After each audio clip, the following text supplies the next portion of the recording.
Oh, say, can you see by the dawn's early light what so proudly we hailed at the twilight's last gleaming, whose broad stripes and bright stars through the perilous fight o'er the ramparts we watched were so gallantly streaming, and the rocket's red glare, the bombs bursting in air, gave proof through the night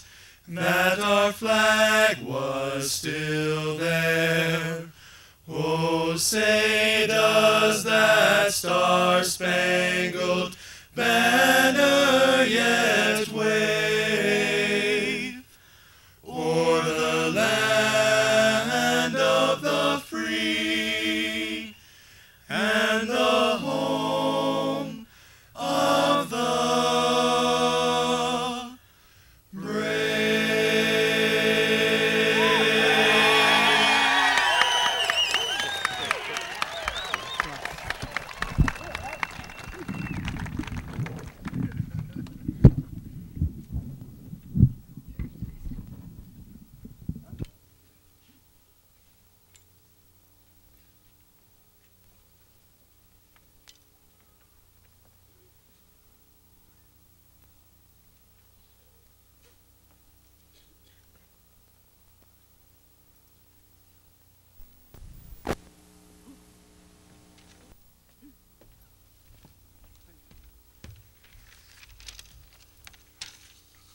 Let's pray.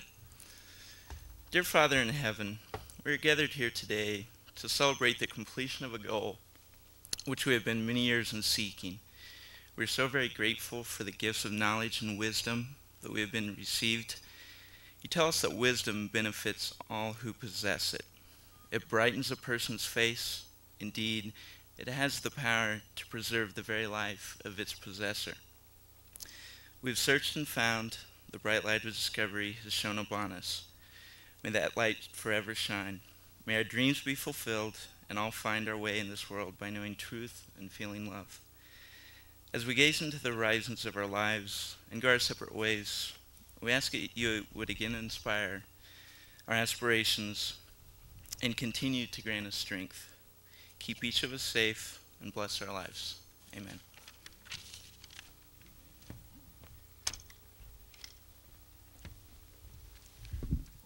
Please be seated.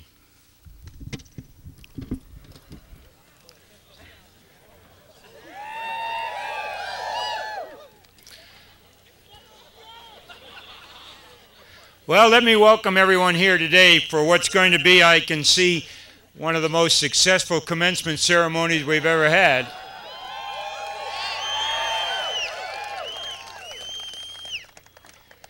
Thank you all on behalf of the graduates for coming out today to help them celebrate this event. Families of the graduates and friends of the university, particularly our Board of Visitors who are among you in the audience, and a special thanks to our guest speaker who's traveled so far to be with us, and many of the trustees who are here, including the chairman of the Board of Trustees. Also, I'd just like to thank Nancy Sliwa for coming from Florida to represent her husband, the president of the university, to participate in this ceremony as well.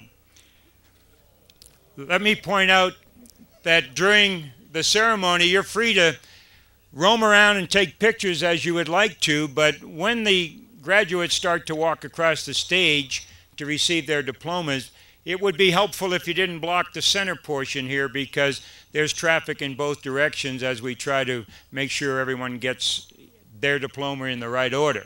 A good place for picture taking is right over here, because as the graduate departs the stage, they're coming right on down into your view. So except for that little bit of guidance, let's just see how it goes and enjoy the ceremony to the fullest. Thank you again for coming.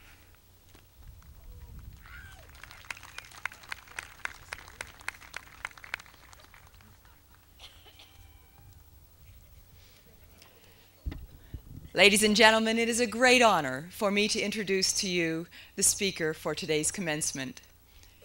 Our speaker, Mr. Najib Halaby, is a treasure in international aviation. He's a great leader and has led in political roles and in professional and piloting roles. Najib Halaby is the former administrator of the United States Federal Aviation Administration. In that role, he has modernized the air traffic control system. He played a major role in establishing the United States supersonic transport effort, and he is the leader in desegregating American airports. He's the former chairman of the board of Pan American Airways. In that role, he initiated New York to Moscow service, as well as reinstituting the service to Beijing, China. He required the desegregation of the workforce of Pan Am, including the desegregation of the workforce that served South Africa. He's a leader in many humanitarian efforts. He's currently the chairman of Save the Children Federation, which operates in many countries around the world, as well as in many states, including Arizona. He calls himself an average student during his undergraduate years at Stanford, but he's a man whose leadership is unquestioned. Ladies and gentlemen, I present to you Mr. Najib Halaby.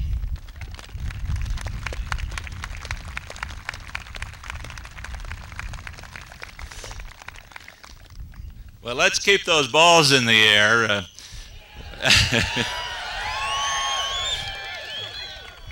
What a treat to be here with the future of the universe. You have it right in your hands, and I know you're going to make the most of yourselves and the universe we all love and protect.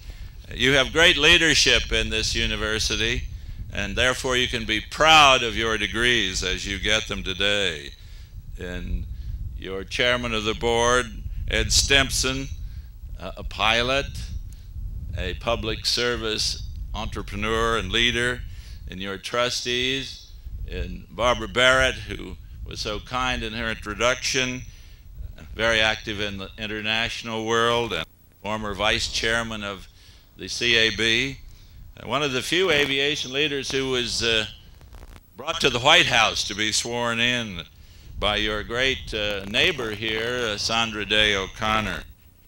Dean and Mrs. Daly, you make a team in the Vice President's role in this wonderful place, and as does President Sliwa and his wife, Nancy. Nancy's not only a wife of a president, she's a NASA engineer and a pilot and has her own Mooney to fly around in.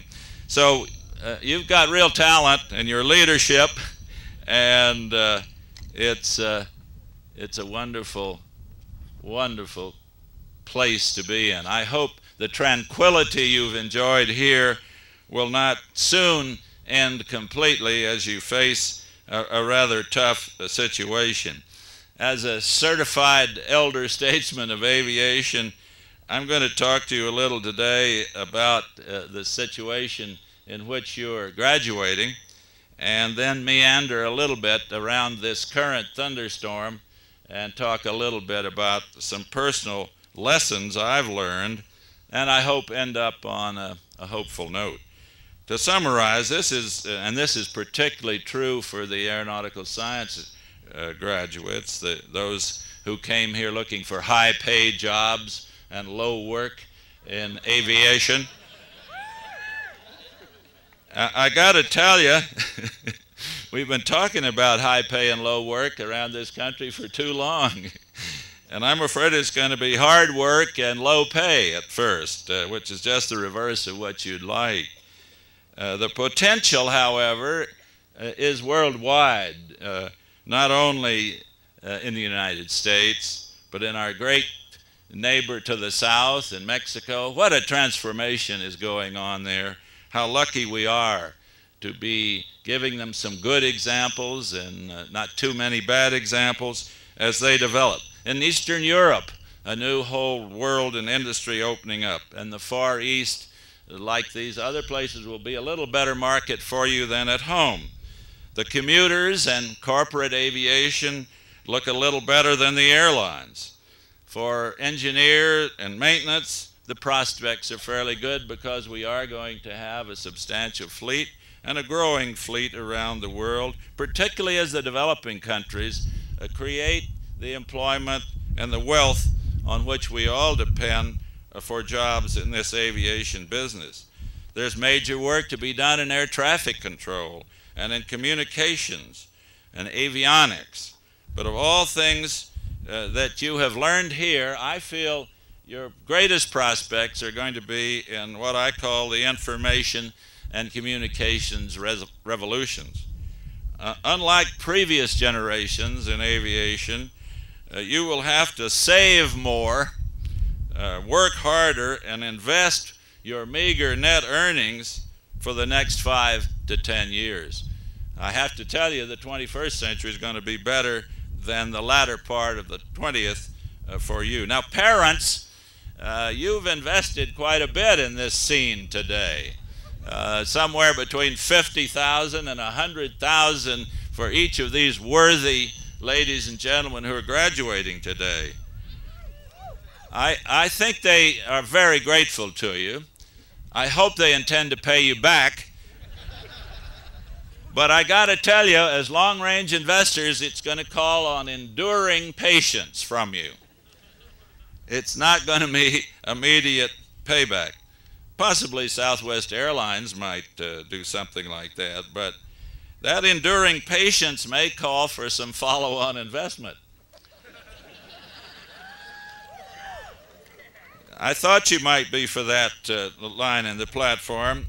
It will certainly call for continuing support and counsel by everyone here supporting these graduates, whether it's a cousin or a nephew or an uncle or an aunt or a mother or a father or a grandfather.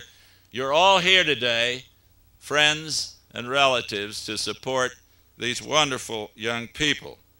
But give them a lot of time and a lot of patience to work out a rather tough future in the aviation industry that they've chosen. Some of the bad news, if I may bedevil you with it. The Air Transport Association estimates that a total of $10 billion in losses over the past 3 years have been incurred. This wipes out almost 50 years of accumulated earnings and equals 70% of the combined equity of the big 6 carriers. You might ask, how could airline boards of directors and CEOs produce such a record? I mean, it's a real record. There have been 117 bankruptcies in the last couple of years. And yet, you look at an outfit like Southwest Airlines, a kind of upstart with very good leadership and board and low-cost operation, and you say, there is hope against the history of Pan Am, TWA, Eastern, Braniff, Continental, Midway, etc. There were only 330,000 airline employees 12 years ago. About 50,000 of them were pilots, and a similar number mechanics and engineers. In 1991, there were 530,000 employees, a 200,000 increase. I wish I could tell you there'll be more 200,000 increases as you face the labor market. But since then, since 91, 100,000 jobs have disappeared along with profits and the airlines. There are 676 airplanes on parking lots, some of them here in your beautiful desert areas, and some all around the world. And they're big airplanes. They're 747s, which are now 23 years old since we introduced them at Pan Am in 1970. For pilots, the situation is not good. In fact, it's worst of all for all of you who've been given so much. Those must be engineers. There is a good, healthy competition, I feel, in this room,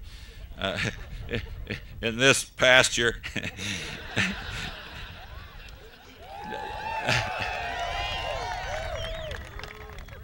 What a beautiful pasture it is, my God. You've even got a few airplanes who've landed once here, not nearby. In any case, those jobs are more layoffs right now. And even Delta, which was sort of the mother of the world's airlines, creating its employees like wonderful children, has had to lay off this year. Instead of hiring about 7,000, or returning from furlough about 7,000 pilots, it looks much more like about 5,000 a year. Nobody knows how many jobs will be out there for you young men and women. But look at the record of this industry in the airline business. The fares are about the same as they were 12 years ago, while the cost of living, the CPI, has gone up more than 50%. The safety record is better. There's abundance of services and choices for the traveler. But there's just too damn much capacity. It's a major faculty, and I think you have to attribute it to mismanagement by the airlines. Chasing a share of the market rather than realistic fleet sizing and pricing of the product are basic problems. Boeing had about 400 aircraft on order until the last few months, and they're having to defer and delay, put many of them on hold. When we introduced the 747 23 years ago, it offered a great increase in productivity. You could get more revenue passenger miles per hour than in any previous airplane. It's getting tougher to produce that kind of productivity. And yet, to succeed in this business, each and every one of you, each day is going to have to add to productivity. More return for an hour of work, more return from a dollar investment. And the leadership has to mature and not believe all of those rosy estimates and not be reaching out for supersonic and hypersonic transports when the public wants a higher productivity airplane like the 747 and maybe like the 800 passenger airplane we're talking about a future. Part of the crisis that you're facing in the airline business, both pilots, engineers, mechanics, is the down cycle. We are in a continuing recession, but it looks as though it's beginning to move up. Then we've had problems like the Gulf War. We've had blips in the fuel price.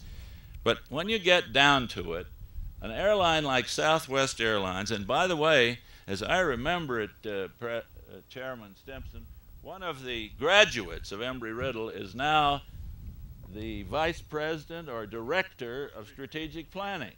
So maybe, look at that, I think he's only about 35 years old.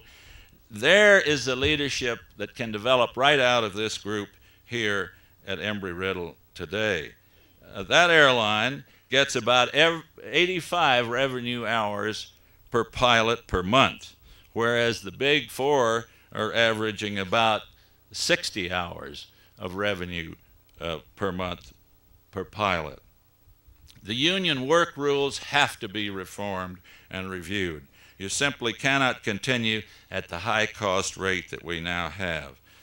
Airport costs have been rising very rapidly.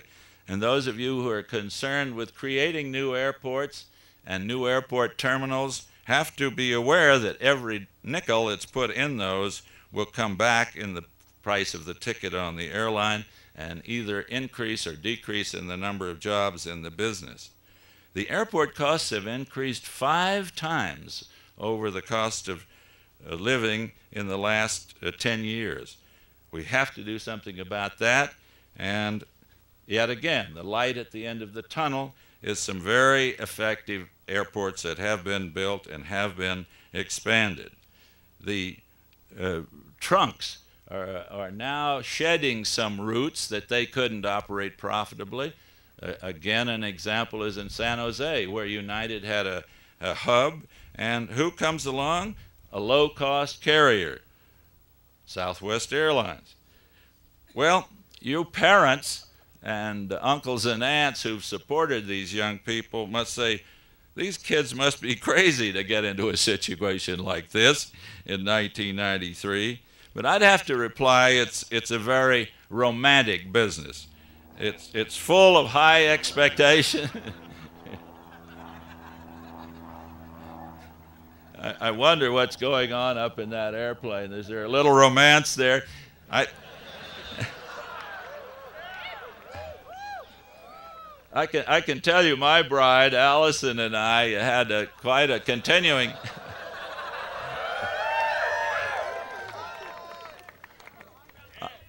I'm not going to go into that. But we flew out yesterday in our Malibu, and anybody who can fly 11 hours against 60-knot headwinds and still produce a little lunch, a gourmet lunch in the co-pilot seat has got to be a great lady, and I love her very much.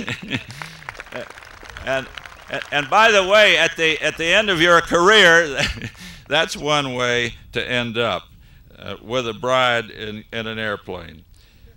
Now, I'd like to slip away from some of these rather gloomy statistics and say, learn a little bit. You'd like this to get this over with, I know, and I'll try to be fast. But about 65 years ago, that's it, get it up there and keep it up. About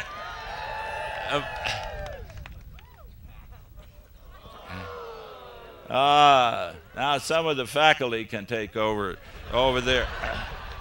About 65 years ago, we had a big depression in this country.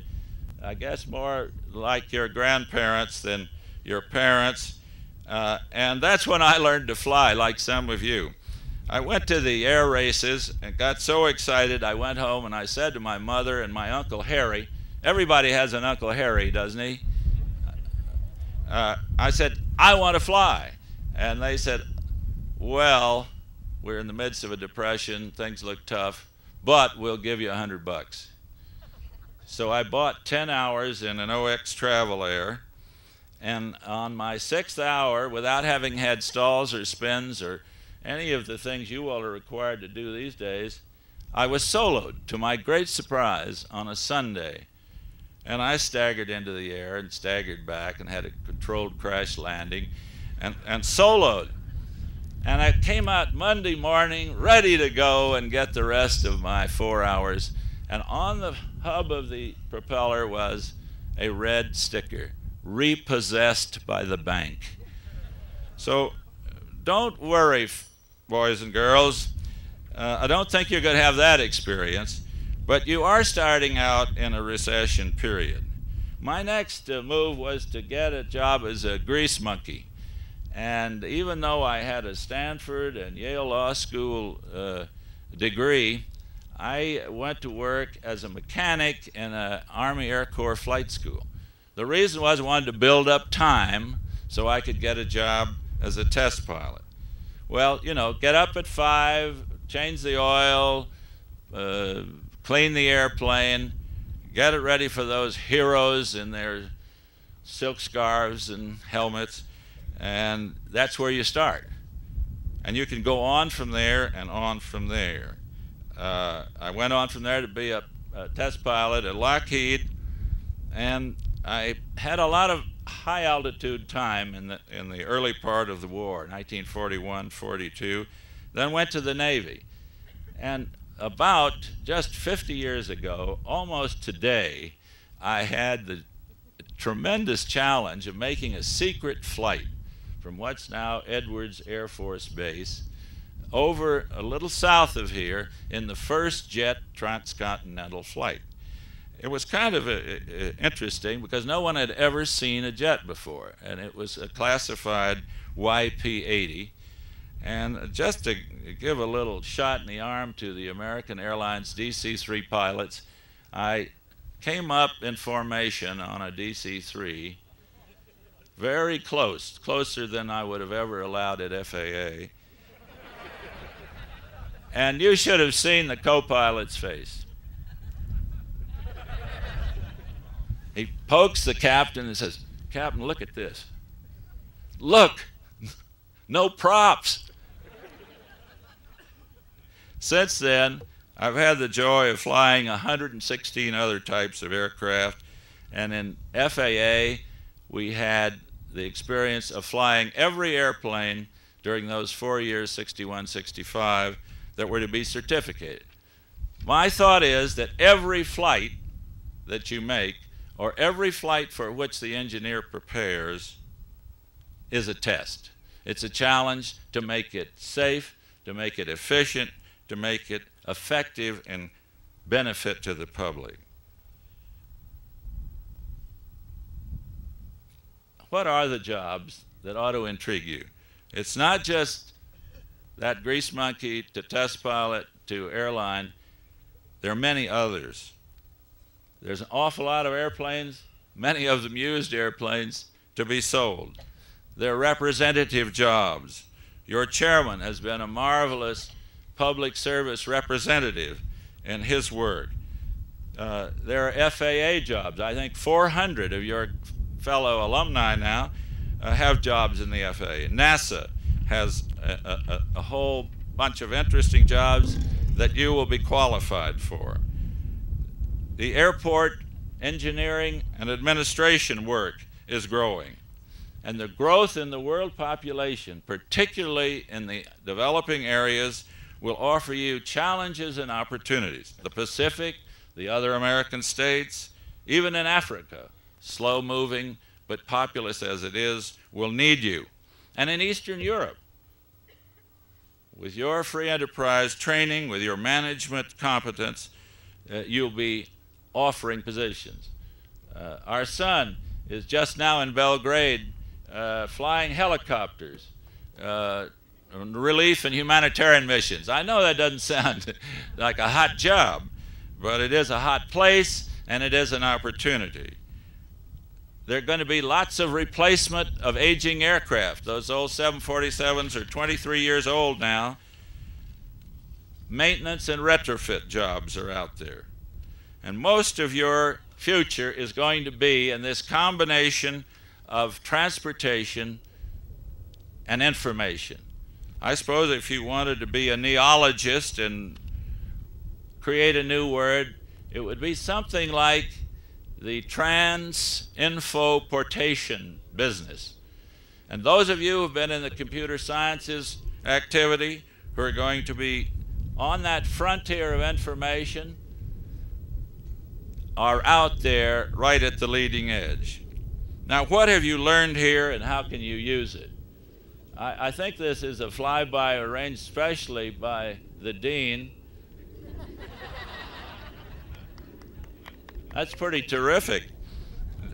The timing of your degrees with this suggests that I better finish.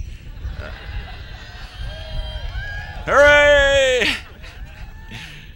Okay, first, let me tell you, you had a learning experience here, and the rest of your life is going to be a yearning experience. If you stop learning, if you stop understanding, you're dead. You have here, you've learned how to learn, and I hope you learn fast. You've learned how to calculate risks, and I believe you've learned how to take risks advisedly. You've learned discipline and self-restraint, both physically and mentally. You've become computer literate. You're out in front of the digital generation. You're not cowed by regulations, FAA and others. You've learned the lesson behind most of them. And you're here, therefore, equipped for a lifetime of learning and risk-taking in a highly changeable industry. And you have, I hope, a desire to serve the public. These are great virtues and values to have. They will endure through many business cycles. You are particularly well trained and equipped to lead in the trans-infoportation industry, now rapidly revolving around us. And I wish you happy learning and many happy landings. Thank you.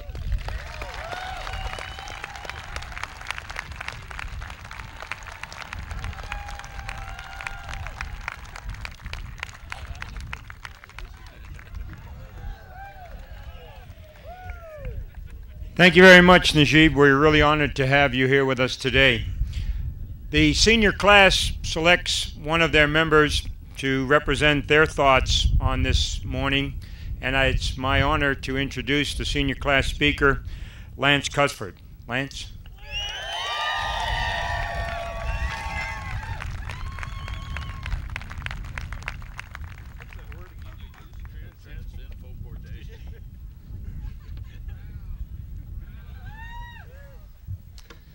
Beautiful day to be cut loose on the world, huh? And I must say, y'all look really good in black. Before I start, I want to get a little sentimental here. It's my mom's birthday today, so Mom, happy birthday. She's 29 and holding. She was a young bride. So here we go. Distinguished guests, family, friends, and you, the graduating class of 1993. Welcome to the end of an era. That era started when we first heard about well, you know, that aviation school in Arizona. Now it was about 5, 6, 7 years ago for some, right, Rick? Then came the admissions booklet, and you remember that one with the cover picture with the guy with the nifty sports socks on it, and he's sitting out by Willow Lake. And we thought, hey, you know, this is great. We may not be able to go to Florida and hang out on the beach and stuff, but we've got this lake. We can go swimming and fishing and canoeing. Yeah, right. For those of you that don't know, Willow Lake out there is the largest it's been since I've been here. It's normally Willow Mud Puddle, but anyhow. So we arrived here at Embry-Riddle and we met with our orientation peer counselors and our counseling groups. We learned everything that the university wanted us to know, and then if we had a squared away OPC, he told us the real deal. That week included the tour of Prescott, which took all of half an hour, 10 minutes out, 10 minutes there, and 10 minutes back. Then we finally settled into our academic endeavors. Remember creating that perfect class schedule? You picked out the classes you wanted, the timings you wanted, and it was great. And you were so proud of it. And you took it and you gave it to your academic advisor and said, here's my class schedule. And he looked at it and said, you know, this is a very, very nice schedule, but all these classes are closed. Here's what's left. That was the first of many challenges we faced. There were the Waldock tests, the Hawley meteorology labs, the flight line, flight instructors, statics, remember that? Prelim, that's that stupid Janus compiler, linear circuits, and you think they would have cut us some slack our last year here. But no, there was the computer simulation for business students. There were the detail projects for the aero and electrical engineers, software engineering for computer science students, and let us not forget the inevitable 453 with Carrie Roth, right guys? The list is endless, but so is our drive, obviously, because here we are. Oops, I'm a little premature here. The good times were there also. You remember the warehouse? How about Rocky Point? Fraternity parties, Oktoberfests, spring flings, and just being with friends. The intensity of the hard times will fade with time, but those good times, those memories, those will always burn true in our hearts. Thank you for sharing those times with me. The world saw many changes since we've been here. The space shuttles have been on about 20 missions. We've seen 3 presidents in office. The Berlin Wall came down. The Soviet Union collapsed. And the United States went to war in both Panama and the Middle East. In fact, some of you here today served in one or both of those campaigns. You put your academic careers and your lives on hold to make that sacrifice. We as a graduating class in 1993, thank you very much for that.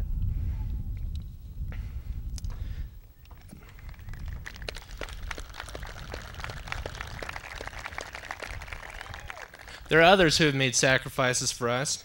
First and foremost, thanks go to our parents for their support and encouragement throughout our tenure at the tenure here at Embry-Riddle.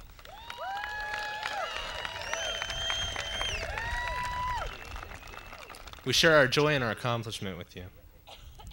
I thank the instructors who have shared their knowledge and their time with us.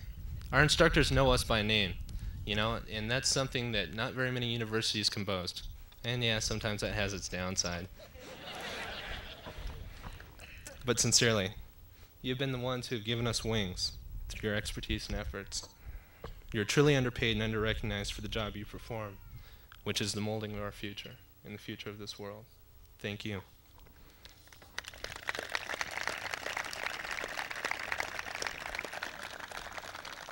Thanks go to the folks in financial aid for helping us to have the money to get here. There are a lot of others who put work behind the scenes for us. In fact, this university would fall apart were it not for the staff who work behind the scenes and keep this machine running.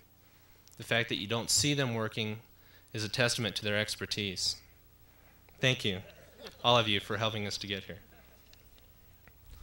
Special thanks goes to Ken and the machine shop from all of us engineers.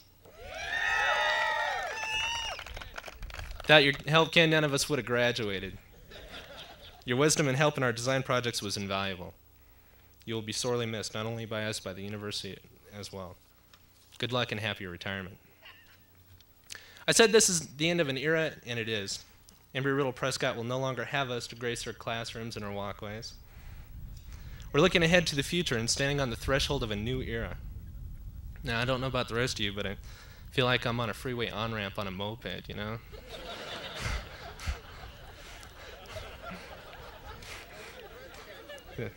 It's going by really fast, and it's looking a little scary out there. Either that or it's like It's like being by a campfire, you know, and we're nice and warm here at Embry-Riddle, and we look out and we see all these eyes out in the black. There's the wolves out there waiting for us, and now somebody's saying, "Oh, you're warm enough. Get out there in the dark." So what do we do? That many of our friends are coming back with bleak reports about the job market and how they struck out. But what about the ones who made it? They don't come back. They've got jobs. And there's a lot of them out there, and some of them are actually working in their field of study, believe it or not. Now, I'm not going to stand here and blow sunshine at you and tell you the world is a rosy place. Times are tough. We just heard how tough they are. And we may not get the job we want to start off with, but if we hustle, we can get a job. We may not start out flying left seat for Delta, but it can be an eventuality. We may not be a chief project engineer for NASA or manage Sky Harbor Airport as our first, second, third, fourth, fifth, or even sixth job. But if it's what we truly want, we can make it happen. Just like we made this graduation happen, huh? For as much as I argued with Frank Bennett in his humanity classes he taught, I have to admit I agree with his humanistic outlook. You will achieve your potential in spite of the environment if you choose to do so. If you want to be CEO of General Dynamics, accept it as your destiny and then just set about making it happen. No job will be a waste of your time. You can always learn something about how people work and interact, even if you're building hours at some little FBO or crunching numbers at Honeywell. You'll learn about people. You'll learn what makes them tick and what makes you tick. And if you do that and keep that knowledge, one day you'll be going through that checklist of that 777 or sitting behind your big oak desk there at General Dynamics with the CEO placard out there. If it's what you truly want, you honestly can make it happen. Don't let the wolves drag you down. Don't let anybody tell you you can't. If you want it, it is yours. You can make anything happen. I'm truly honored that you've chosen me as your voice. I hope I've expressed the feelings in your heart and fanned the spark in your soul that's made you come here and get here. Continue to strive, and what you want will be yours. And remember, don't let the wolves drag you down. Thank you.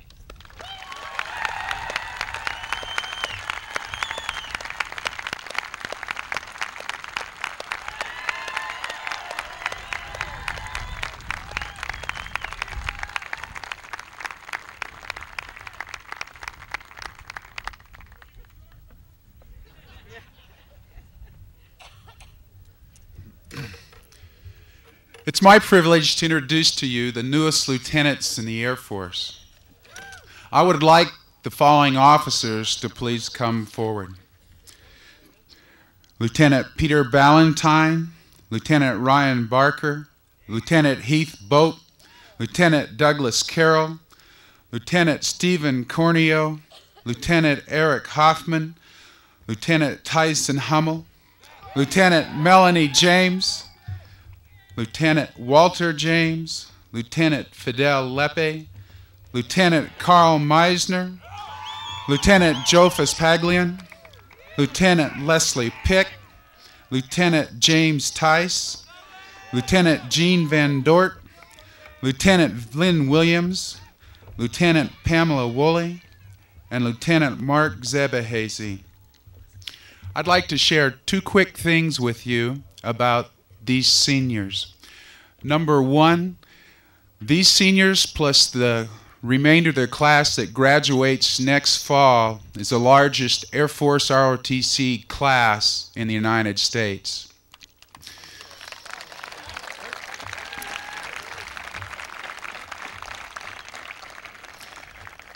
And I'd also like to share with you their commissioning oath. It's been taken by many before them, and it manifests the courage and the dedication of those who have come before and preserved the freedom and the heritage of this great country.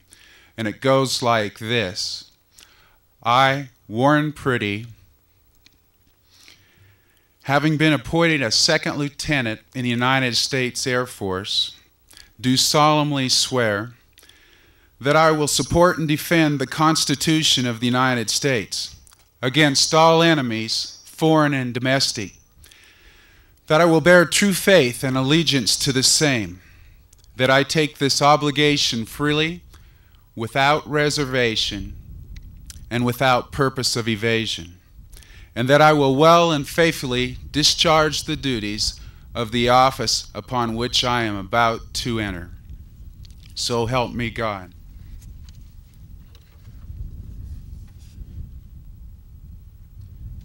Raise your right arm, right hand, and repeat after me. I state your name. I, Peter Stephen Valentine. Brian Daniel Barker. Heath Robert Boat. Douglas Todd Carroll. Stephen George Corneo. Tyson William Hummel. Fidel Lepe. Carl Christopher Meisner. James Allen Tice. Gene Earl Van Dort. Mark Thomas Evahazy. Pamela Lynn Woolley. Lynn Marie Williams. Leslie Marie Pict. Joseph Pagligan. Walter A. Nola James. Melanie Ann James. Eric Barkle Hoffman.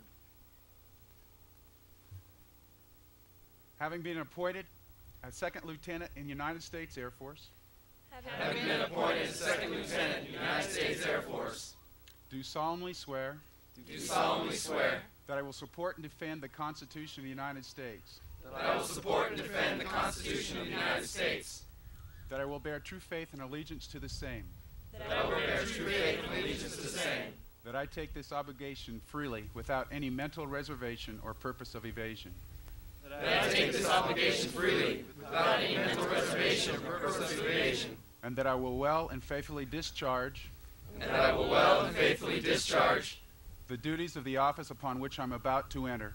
the duties of the office upon which I'm about to enter. So help me God. So help me God. On my command, present arms.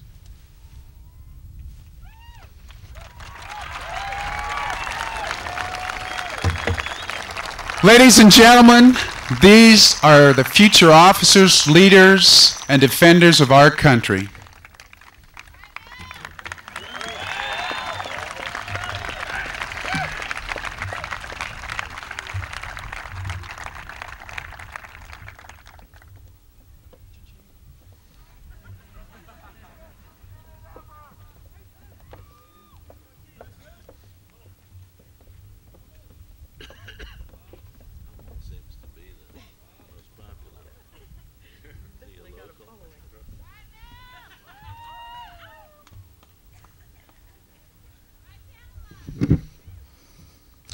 I'd like to have the following second lieutenants come forward, please. Lieutenant Sean Brown, Armor. Lieutenant Mike Conroy, Distinguished Military Graduate, Transportation Corps. Lieutenant Lance Cutsford, Distinguished Military Graduate, Infantry. Lieutenant Sarah Fox, Engineering Corps. And Lieutenant Scott Wider, Aviation.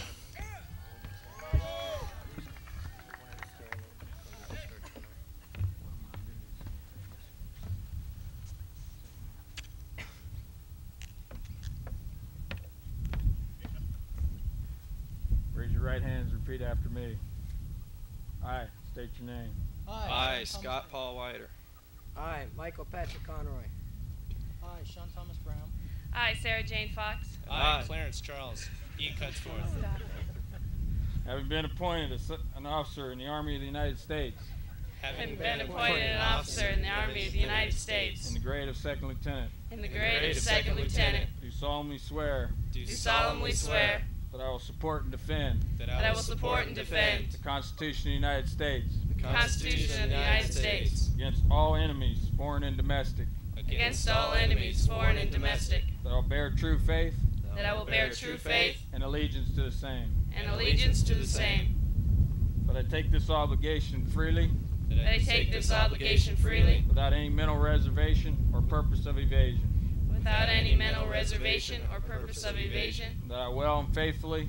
That I will well and faithfully. Discharge the duties of the office. Discharge the duties. Discharge the duties. Of the office upon which I'm about to enter. Of the office upon which I'm about to enter. So help me God. So help me God. Congratulations, Lieutenant.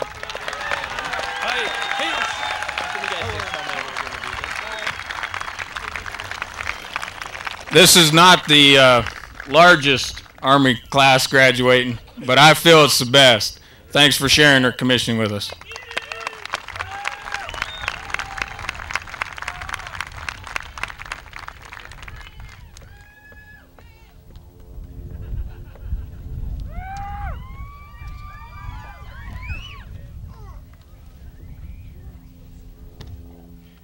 Ladies and gentlemen, on behalf of the Commandant of the Marine Corps and the Officer Selection Team of Phoenix, Arizona, it is with great pleasure that we commission Brian D. Kelly, a Second Lieutenant in the United States Marine Corps.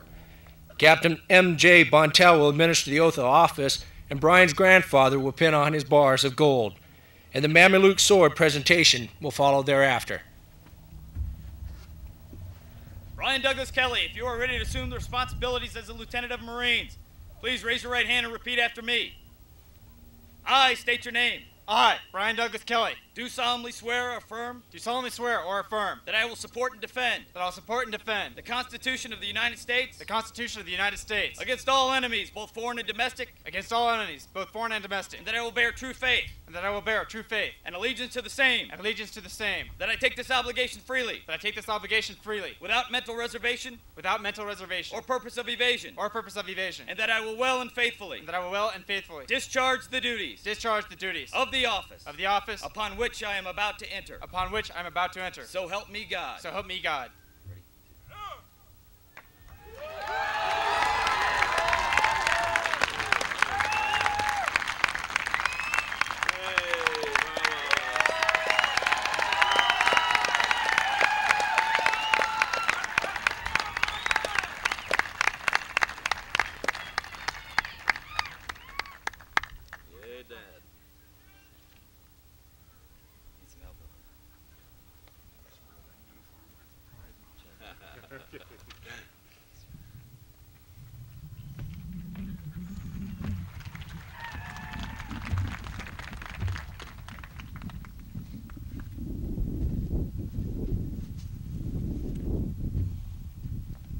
Newly commissioned Lieutenant, Prescott Holmes.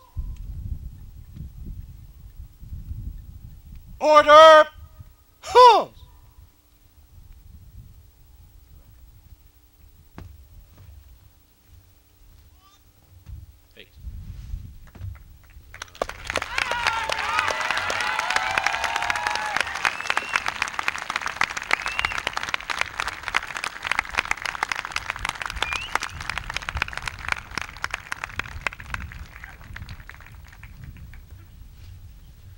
Well, all that kind of takes your breath away, but we're at the point now we get down to some serious business, the conferring of the degrees. Will the candidates for the degree of Bachelor of Science in Aeronautical Science please come forward?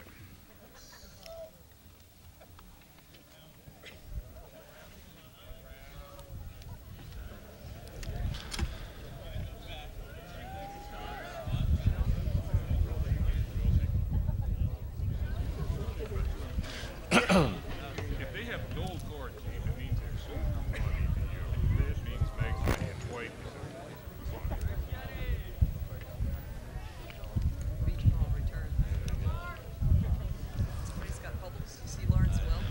Graduating summa cum laude, Bart Lee Adamson. Roy Patrick Argawal. Genevieve L. Aiken. Lori Lynn Almquist. Aaron Allen Astor. Satish Stephan Athela. Christopher Ronald Bambus. Second Lieutenant Ryan Daniel Barker. Wendy Margaret Barnett. Bradley J. Barnett. Crystal Lee Bates. Graduating cum laude, Mark Jason Bednors. Manuel Anthony Bonero III. John Brettenton Bestick III. Stephen Joseph Bick. Kirk Eric Branscombe. Kevin Edward Byers.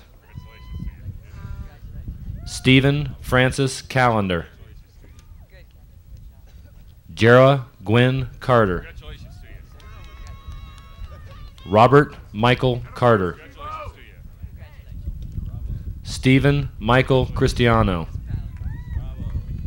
Candidate for Academic Honors, Joanne Coffey. Jonathan Edward Kuhn. Candidate for Academic Honors, Stephen Donald Korfman. Sebastian Cousins. Amy Ruth Cottrell. Thomas Allen Day. Graduating magna cum laude, Jason Clanton Dobbs. Kevin Christopher Donovan. James David Ellis. Graduating cum laude, Joseph Edward Impero. Stephen Craig Fletcher. Graduating cum laude, Richard Kevin Flindle. Graduating cum laude, Thomas L. Fortner. Maria Louise Fox. Amy Elizabeth Fighton. Philip Stewart Gauthier. Craig Daniel Goldhammer. Donald Venton Gatelli. Tyler Martin Griffith. Graduating summa cum laude, Kip Edward Grohl. Patrick J. Hall. James Webster Handley. Jill Kristen Harvey. Donald Eric Harwood. Robert Aaron Hall. Graduating cum laude, Brian Patrick Henry. Eamon Jude Higgins. David James Holden. Graduating magna cum laude, Sherry Lynn Hummer. Gregory Gordon Hurlburt. Michael Scott Jackman. Brett Samuel Jacobson. Lee Henning Jacobson. Candidate for Academic Honors, Tarnan LaDonna James. Second Lieutenant, Walter A. Nolan James. Second Lieutenant, Brian Douglas Kelly. Jason Curtis Kinder. Daniel John Lennox. Candidate for Academic Honors, Damon Leon. Tracy Suzanne Leonard. Thomas Norman Lepler. John Dale Lewis Jr.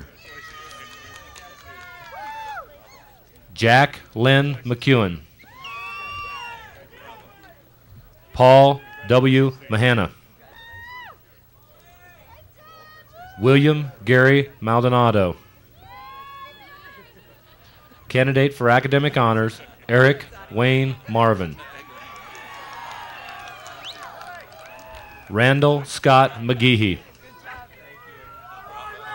Candidate for Academic Honors, Charles Dale Melikar. Brian Paul Mincinitis. Mark Todd Miller. Graduating cum laude, Tracy Ann Miller. Lauren Dell Mohill. Max Monroe Murphy. Walking for Max is his father, Gary Murphy. William Anthony Nicolai. Thomas Robert Noreen. Scott John Ondov. Joseph Javier Orabello. Stephen Eugene Otto. Bruce Laverne Overbeek. Robert Lansing Parker. Sean Anthony Pasquini. Robert Anthony Peluso. Lynn Marie Pink. Andrea Marie Pratt. Candidate for Academic Honors, Edward Albert Putnam. David Paul Rancic. Catherine Eva Raskin. Also receiving a bachelor's degree in Aviation Business Administration, James Glenn Rickleton. Candidate for Academic Honors, John Edward Roberts. Graduating cum laude, Catherine May Robinson. Gavin Andre Robinson. Graduating summa cum laude, Cynthia Marie Rosenbaum. Graduating cum laude, Lindsay Sheridan Roth. James Mark Sapoznik. Dustin Andrew Schmidt. John Derek Seeley. Matthew Thomas Silberger. Fiona Alexandria Silcox. Matthew Paul Simon. Matthew Lewis Souza. Mark Sean Spade. Candidate for Academic Honors, Scott Clifford Sperry.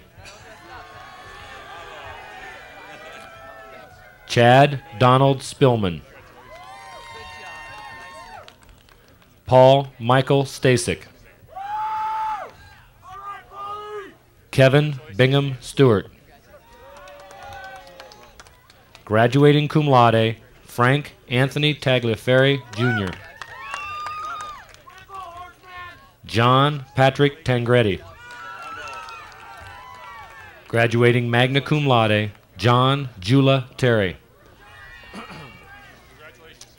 Douglas Keith Taunton. Douglas Lee Taylor. William Patrick Thomas. Carrie Allen Vucinich. Michael Roger Walker. Candidate for Academic Honors, Adam Leslie Way.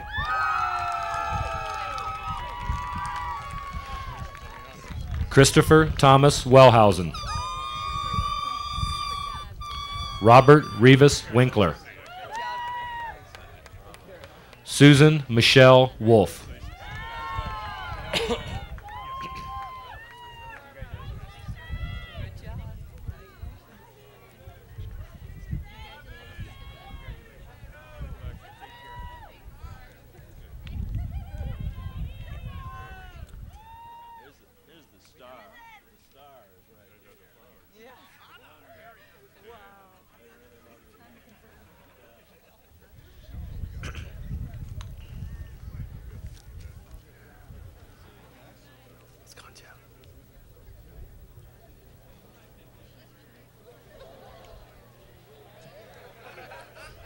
Will the candidates for the degree of Bachelor of Science in Aeronautical Studies please come forward?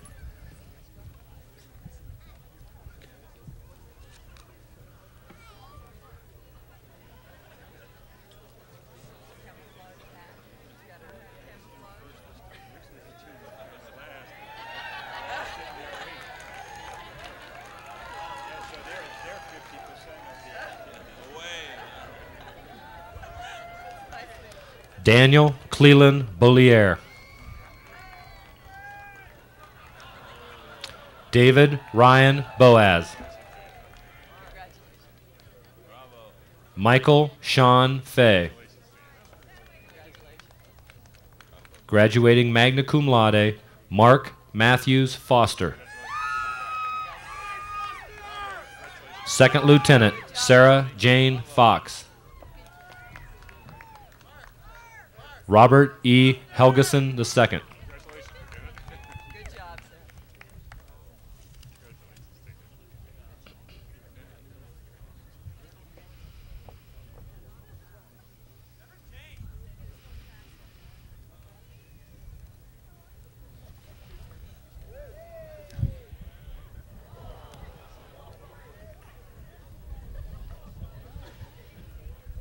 Will the candidates for the degree of Bachelor of Science in Aeronautical Engineering please come forward?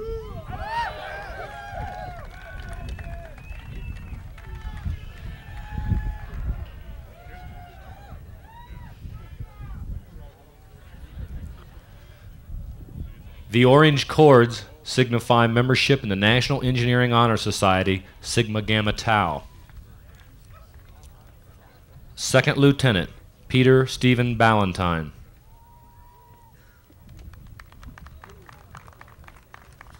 Second Lieutenant, Clarence Lance E. Cutsforth. James Robert Fulmar II. Thomas Edward Hall. Second Lieutenant, Eric Barthold Hoffman. Shyam Kumar Joseph. Gregory Dean Klepzig. Richard LeBoy. Kurt John Lawson. Catherine K. Leake. Second Lieutenant, Joseph Pagligan.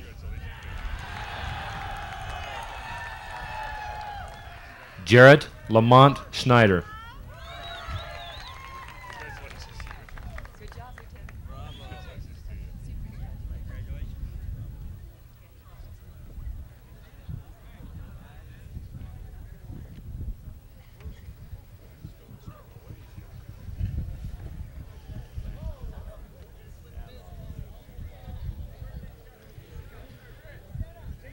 Will the candidates for the degree of Bachelor of Science in Aerospace Engineering please come forward?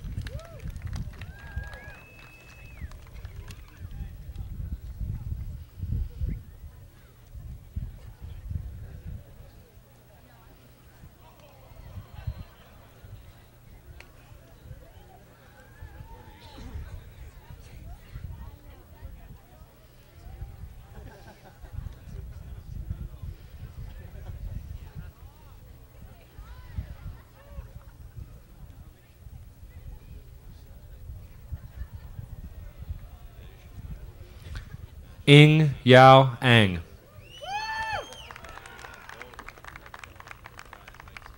Bruce William Arundel.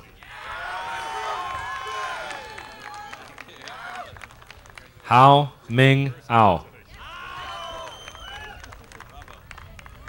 Deanna Ray Beeler. Jerome Hendrick Dolmans. Graduating magna cum laude, Ian Garnett Frazier. Todd Sean Hewitt. Henna Cosme. Graduating cum laude, Second Lieutenant Fidel Lepe. Christopher Francis McLeod. Tyga S. Rohrer. Graduating cum laude, Campbell Reed Searle. Sachin Dave Sharma. Second Lieutenant James Allen Tice.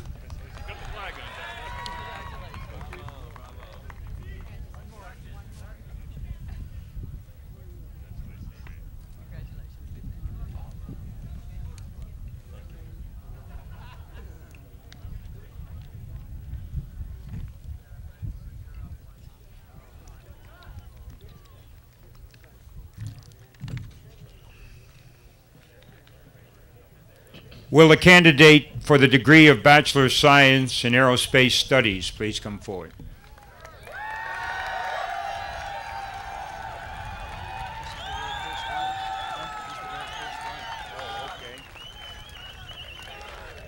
This is the very first graduate from this campus in this program.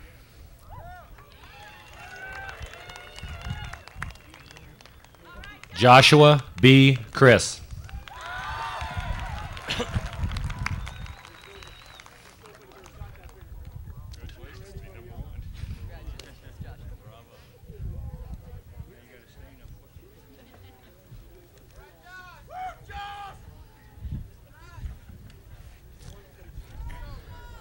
Well, at least that field's not too crowded.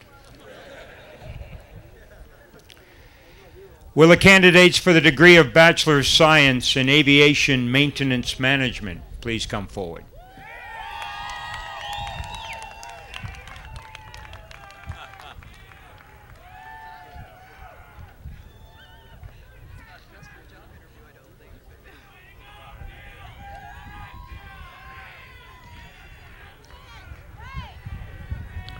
Richard Mark Castillo. Lyndon James Miller. Graduating magna cum laude, Timothy John Whitaker.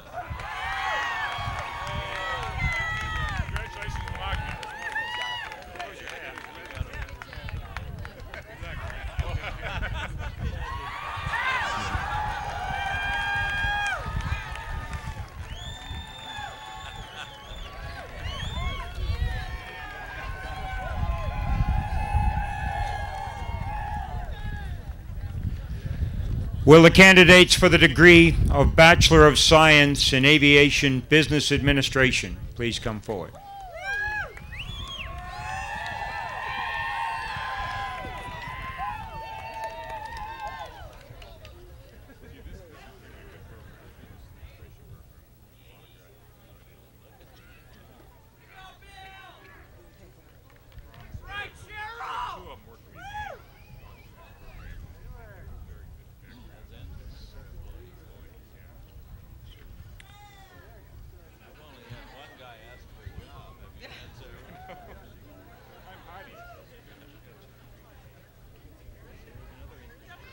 Cheryl C. Anchetta.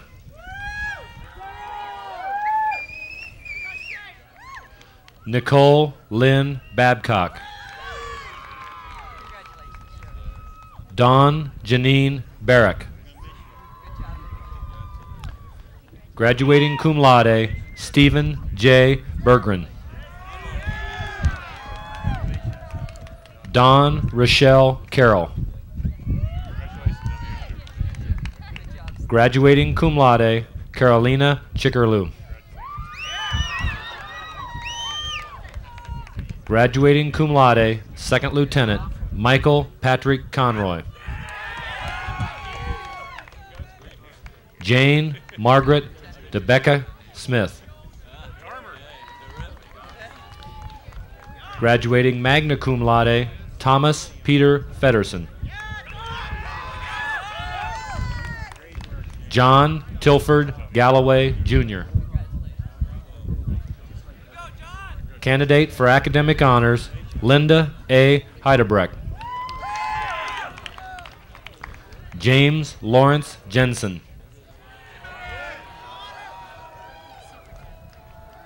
Jared Carl Gibbon. Jacqueline Dawn Kay. Stephen Peter Meister. Graduating magna cum laude, Second Lieutenant, Carl Christopher Meisner. Perry Scott Menke. Deborah Carol Monroe. Graduating magna cum laude, Susan Gray Patterson. Christopher C. Peralta. Beth Ann Quejada Cummins.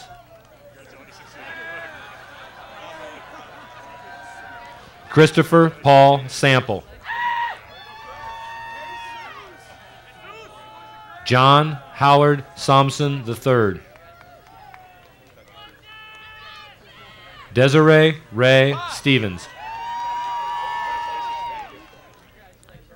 Michael David Swisher.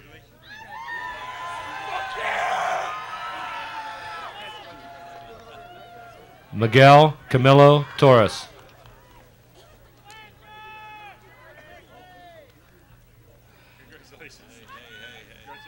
Bradley Eugene Wheeler.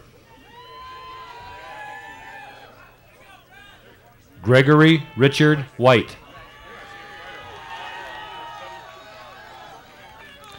Nicolette Beatrice Weissman. Obeser Ferrero Wilson.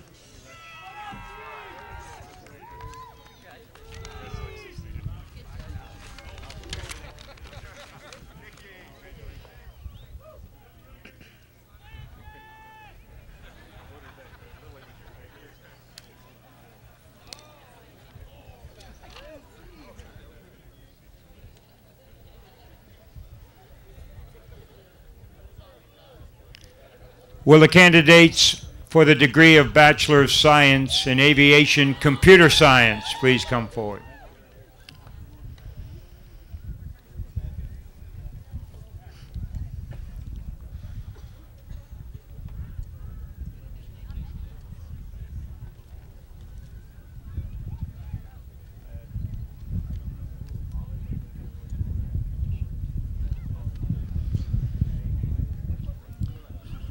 Second Lieutenant Sean Thomas Brown. Peter Lewis Daniel. Randolph Roy Hyatt.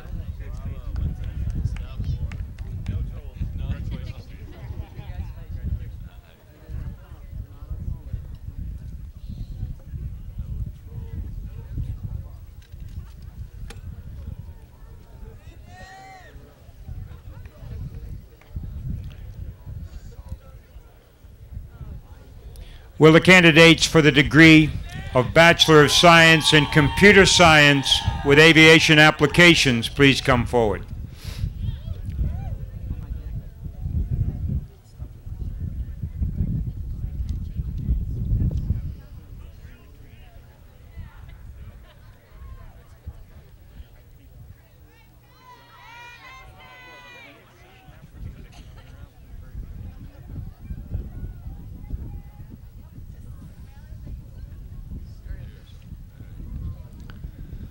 Second Lieutenant Heath Robert Bope. Graduating summa cum laude, Second Lieutenant Douglas Todd Carroll.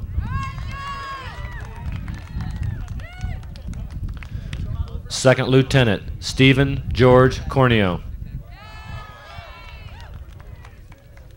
Second Lieutenant Tyson William Hummel.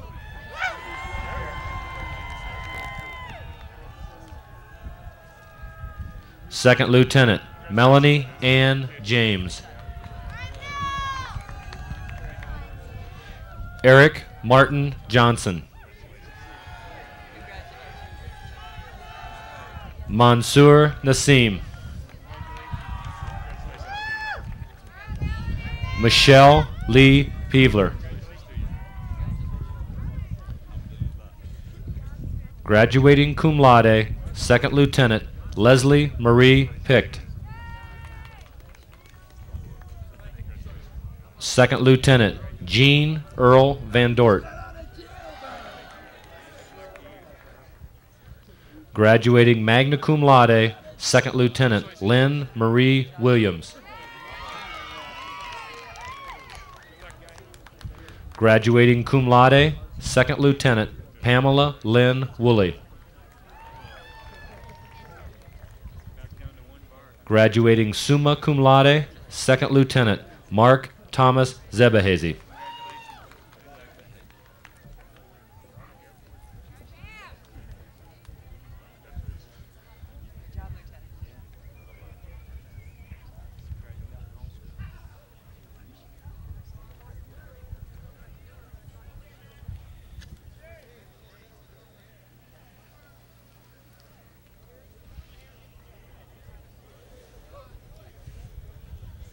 Will the candidates for the degree of Bachelor of Science in Electrical Engineering please come forward?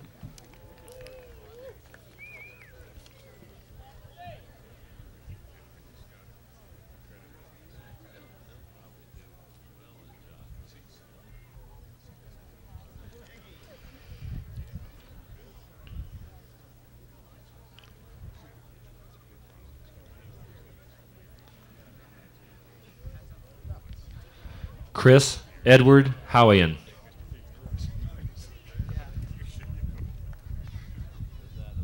Roy Robert Johnson. Anwar L. Khan. Hauka May.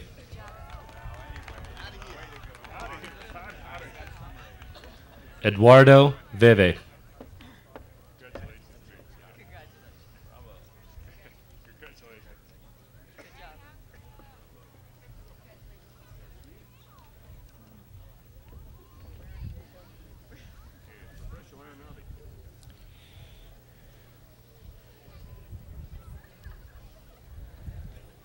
Will the candidates for the degree of Bachelor of Science in Professional Aeronautics please come forward?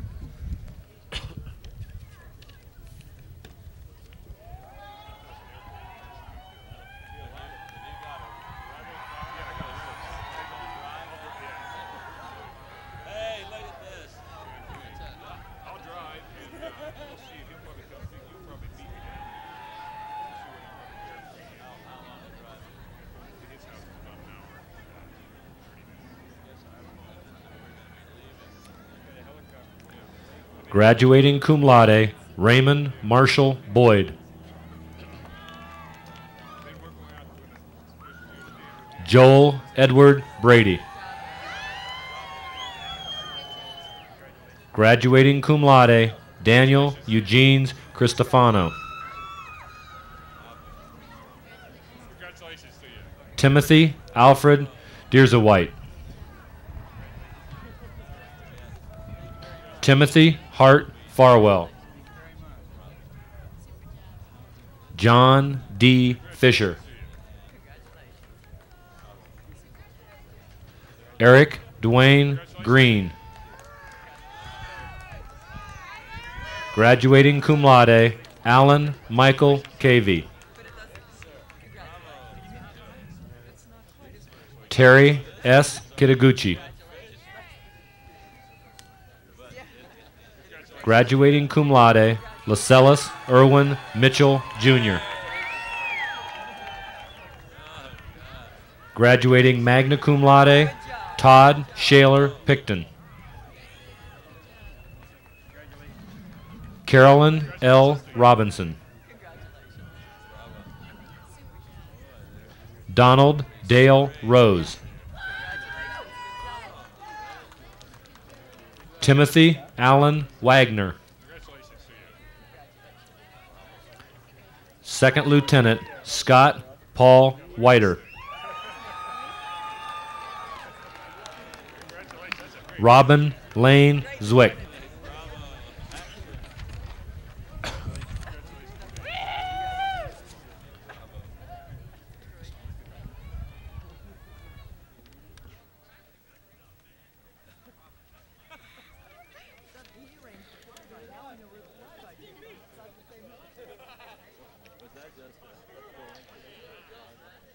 Will the candidates for the degree of Master of Aeronautical Science please come forward?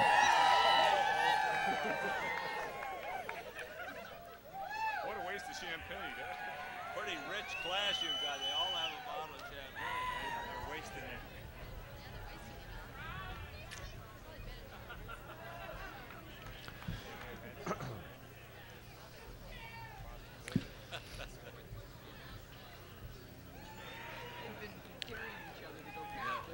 Teresa Marie Cook.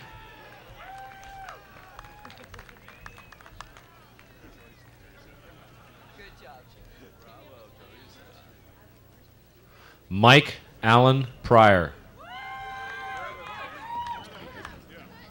Where's the hey, we paid extra for this. Oh.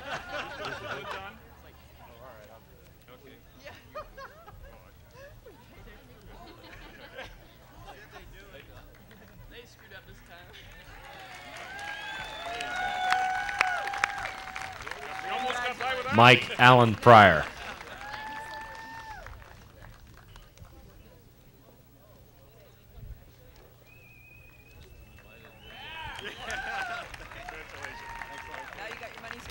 Robert Lee Reese.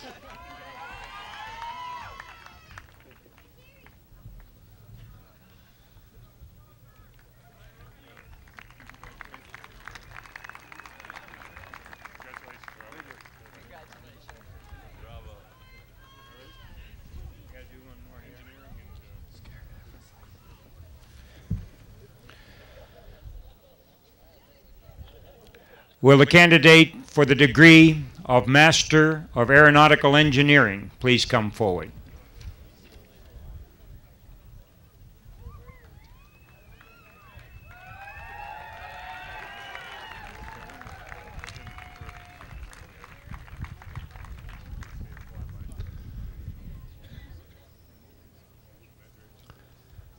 Scott Richard Swensick.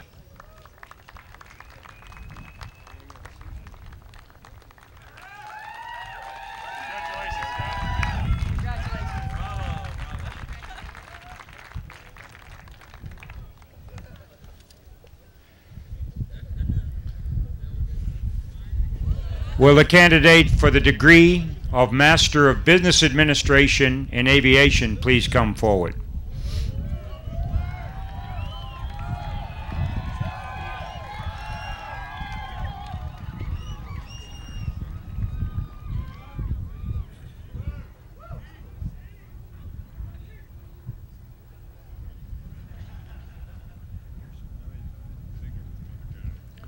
Mark Robert Aldred.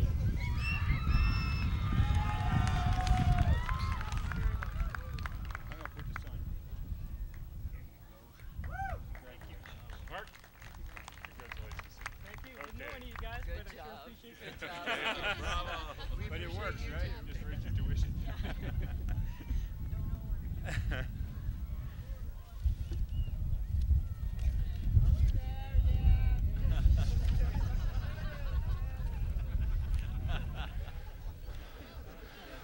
Will all the candidates for degrees please rise?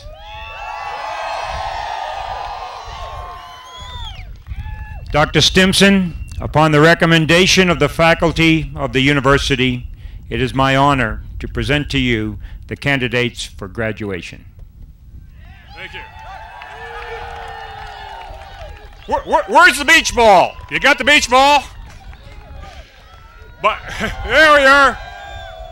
By the authority vested in me by the Board of Trustees, I hereby confer upon you as appropriate the Bachelor of Science degree and the Master's degree with all the rights, privileges, honors, and responsibilities appertaining thereto. Congratulations, graduates!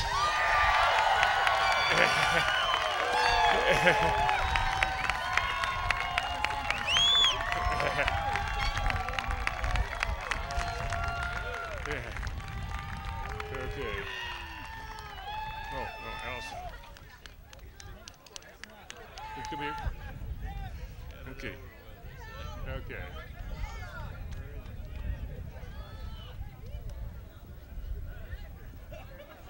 Okay. Where we got the flag? Allison? Allison, come up here for a minute.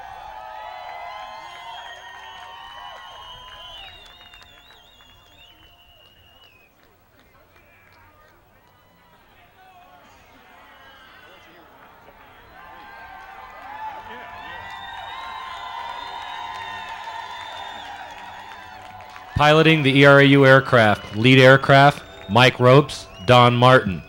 Number 2 aircraft, Fred Calfior and Dave Roy. And the number 3 aircraft, Bob Swagenis and Sean Geralds.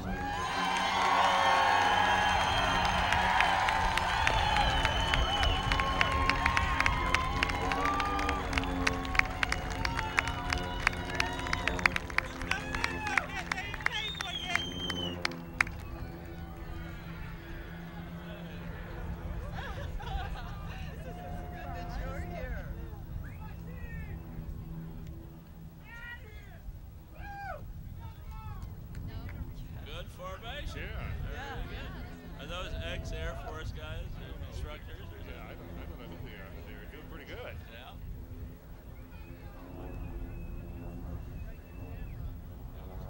Moving those throttles around. With this wind, they're probably not quite sure.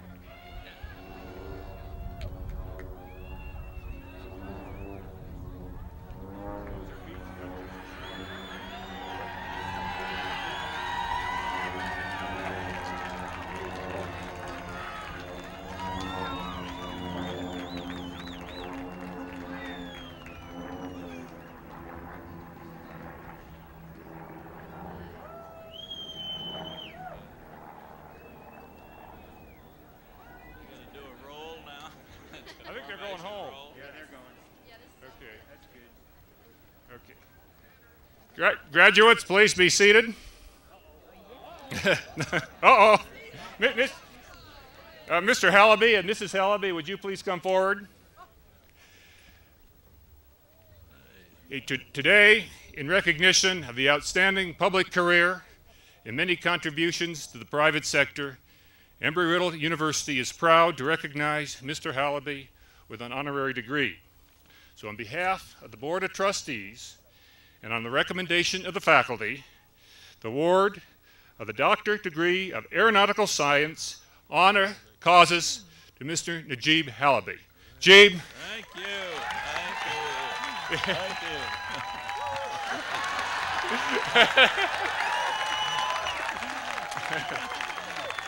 you. What a co-pilot. I have one bit of advice for you. Mr. Hallaby gave me my first job in aviation 31 years ago, and he's been a wonderful mentor. Find yourself a mentor like Mr. Hallaby, and you'll do just fine. So,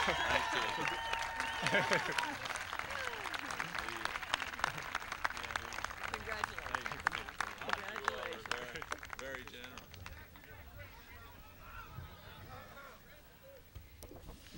Ladies and gentlemen, we're now in the home stretch of the ceremonies here. You've heard about the turmoil in the aviation and aerospace industry, and also that we're on the brink of what we in the government call a paradigm shift.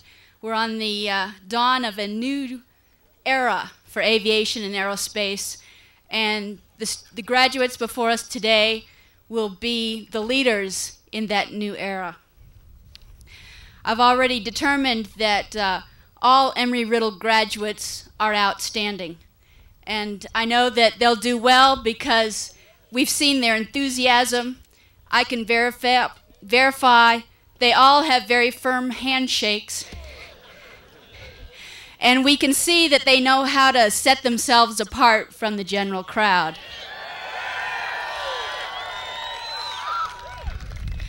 But given that all Embry-Riddle graduates are outstanding, we want to take a few moments to recognize the extraordinarily outstanding graduates of Embry-Riddle. We will now do a presentation of awards to those very special students. The very first award is for the Aerospace Engineering Department Outstanding Student.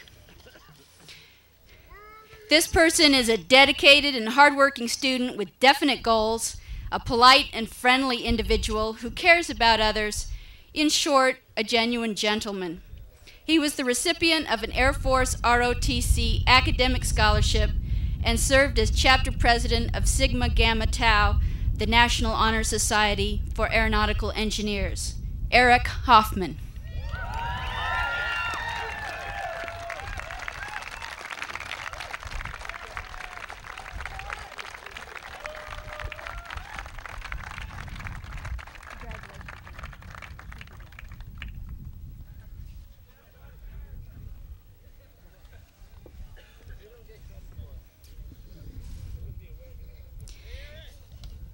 The Aviation Business Administration Department Outstanding Student Award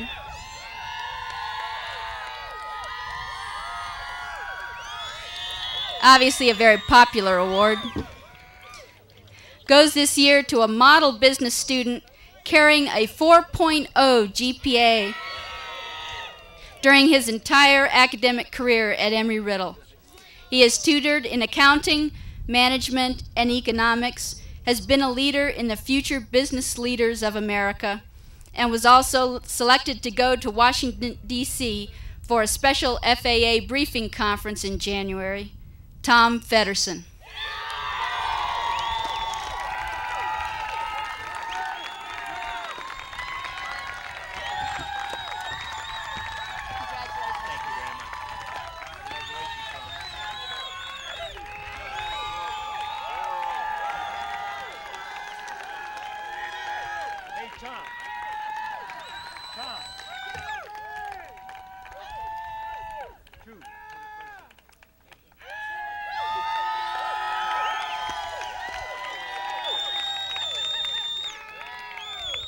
The Computer Science Department Outstanding Student Award goes to a student graduating also with a 4.0 GPA, and his faculty advisors think he's the finest computer scientist to ever graduate from the Prescott campus. He's been commissioned in the Air Force and now goes on active duty. Mark Zibahazy.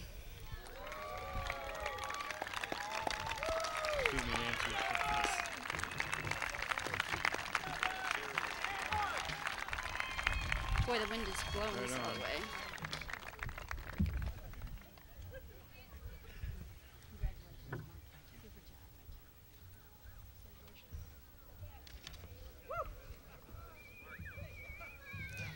The Electrical Engineering Department Outstanding Student Award goes to a student graduating with the top GPA in his electrical engineering class. He has distinguished himself in Embry-Riddle during an outstanding co-op with the Navy. Chris Ewan.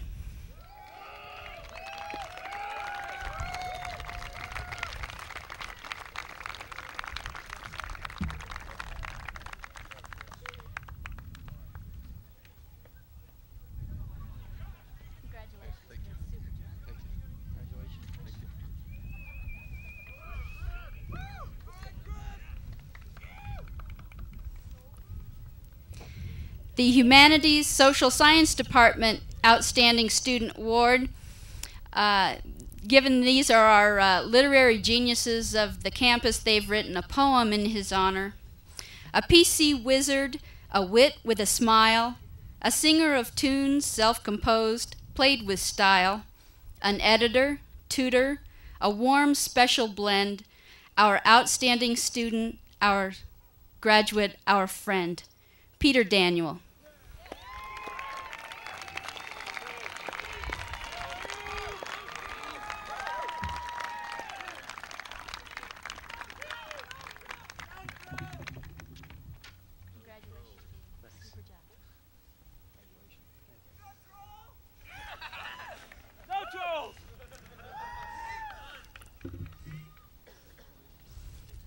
Our next two awards are very special awards that are chosen from the graduating class at large. The first award is the Ed King Award.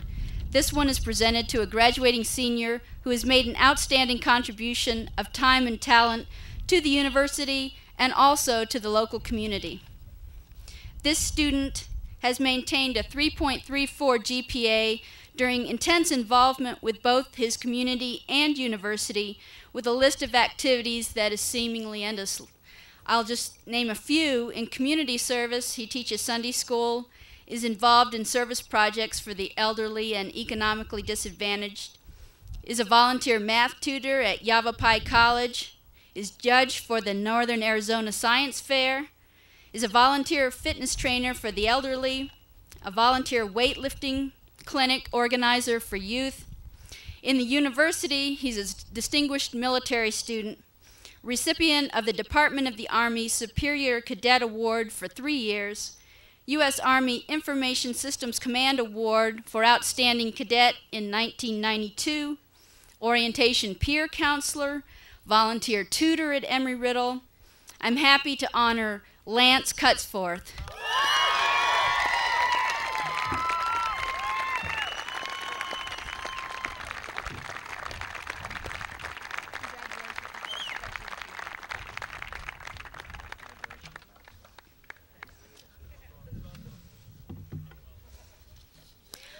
Our next to last award is the President's Award, presented to a graduating senior who has exemplified leadership roles in campus clubs and organizations, has a high level of extracurricular involvement and community service, and has demonstrated an overall commitment to the university.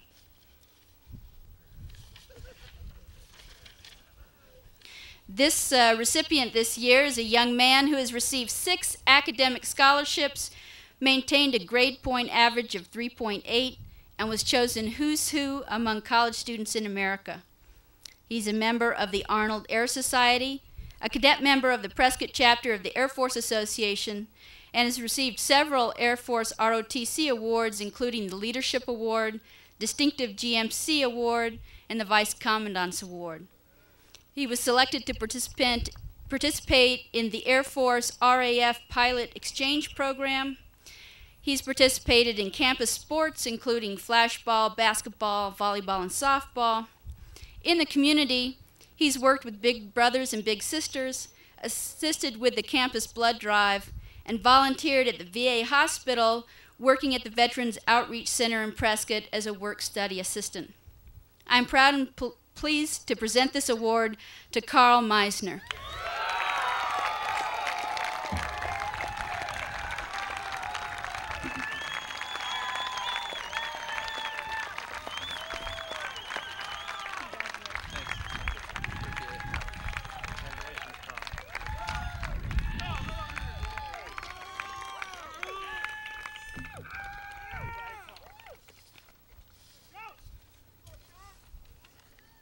We have one more very special award, the Faculty Distinguished Service Award.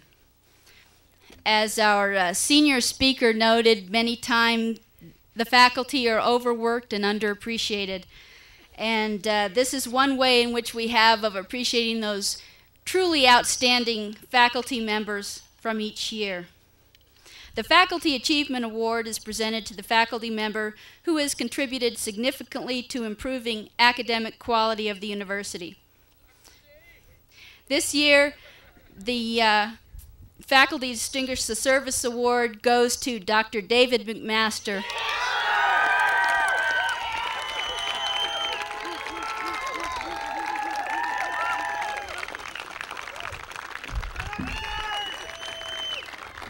He was nominated by the department chair, Dr. Richard Felton.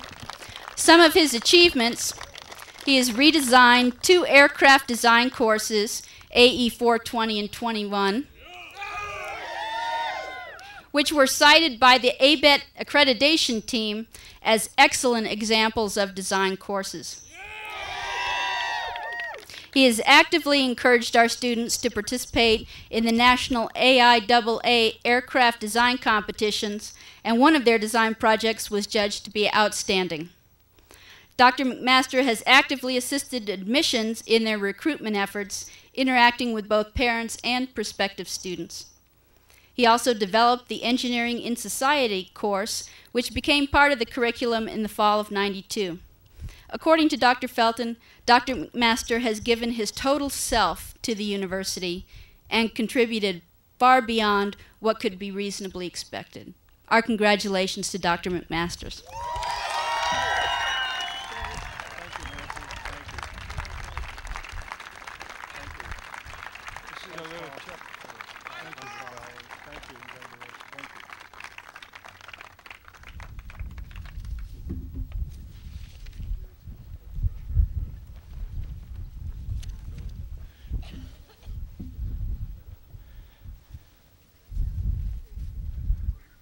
Well, before we have the benediction, let me just once again thank everyone. It's been a wonderful ceremony.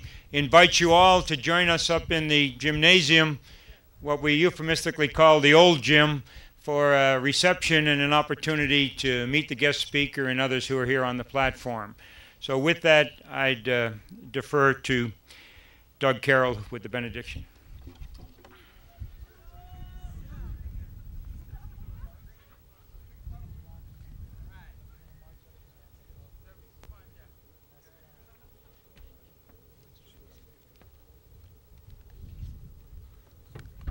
One last prayer, and then we're there. Let us pray. Our Heavenly Father, we bow our heads and offer thanks at the close of this stage of our lives. At this step of our formal education is over, we thank you for the many blessings you've bestowed upon us. Health, integrity, and righteousness are but a few qualities we seek as we continue our journey through the unknown. We pray for strength and courage as we meet new challenges brought before us. Through your guidance, we hope to prosper and flourish. In the wealth of life and in times of trial, may we find peace and prosperity. Amen.